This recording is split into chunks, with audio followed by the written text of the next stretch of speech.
Hey there, it's Leona. Welcome to Zen Mindfulness Shodo. Today, we're gonna practice Shodo meditation while focusing on the Hiragana character for me. So, let's begin a beautiful journey together. When you write a character, imagine a square about the size of the character that you are gonna write like this.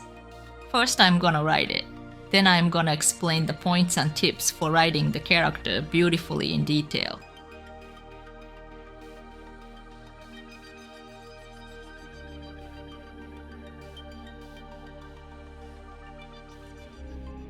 Let's break down how to write this.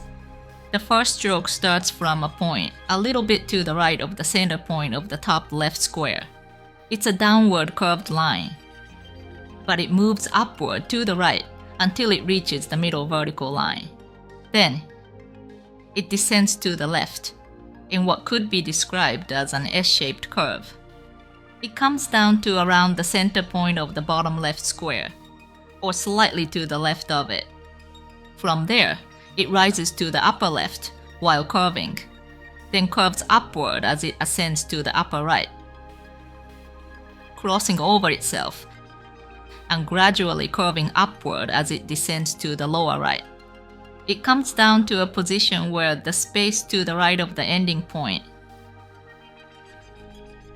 and the space to the left of the leftmost point are about the same width. This placement makes this character appear centered in the square box, giving it a balanced and beautiful appearance. From the ending point, move the pen upward to the left like this.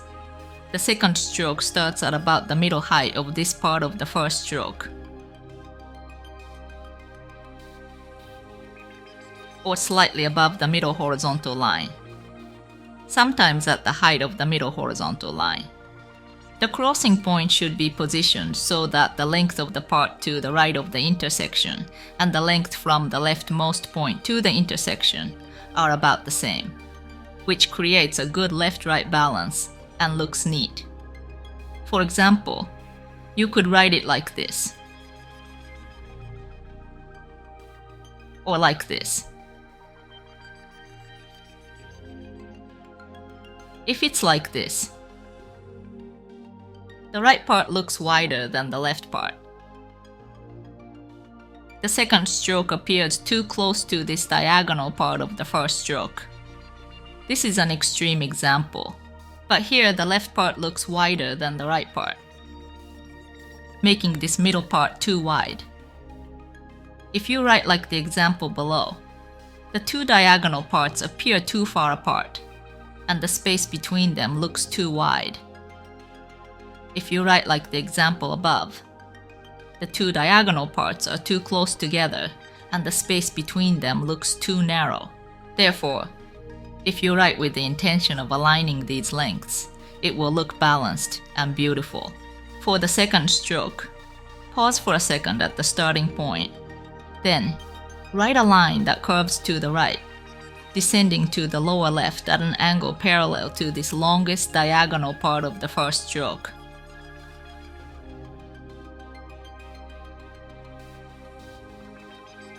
Gradually thinning towards the ending point. This creates a beautiful appearance. The lowest ending point of this stroke should be at about the same height as the lowest point of the first stroke, or slightly lower, which makes the overall character balance look good. For example, you could write it like this, or conversely like this. If the second stroke is not parallel to this part of the first stroke, but is written with a line like this, it doesn't look very beautiful. Similarly, if the second stroke is written like this, in relation to the diagonal part, it's not parallel and doesn't look very balanced or beautiful. So if you write with the intention of making this second stroke parallel to the diagonal part, I think it will look beautiful. Also, if it's difficult to write the diagonal part with an S-shaped curve, you can write it with a line that curves slightly to the right, which can still effectively express the curved beauty of hiragana. As for the turning part, If you write the inner part in a slightly triangular shape like this, rather than turning it completely round like this,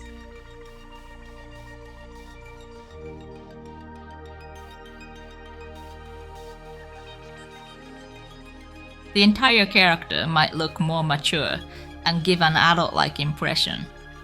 Rounding it like this gives it a rounded character look called marumoji in Japanese, which has its own cuteness but can also give a childish impression. So, if you're not intentionally expressing cuteness, turning it in this slightly triangular shape looks beautiful. However, if you emphasize this triangle too much and turn it sharply like this,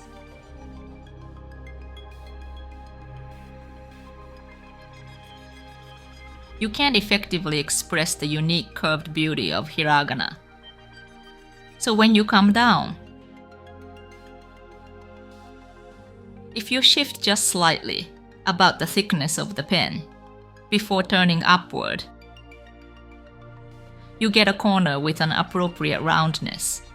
This way, it's not too angular like this, not too round like this, but it has a somewhat triangular shape with a corner that's not pointed, expressing just the right amount of roundness.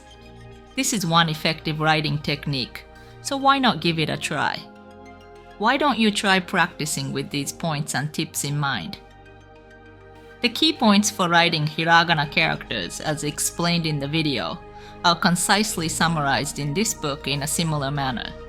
The book allows you 3 pages to practice each character. It can be purchased on Amazon. See the link in the description.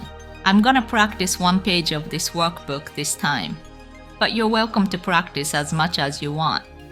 If you're practicing with a pen, I recommend that you place a few pieces of paper under the page that you're writing on, so that the ink doesn't bleed onto the page under it.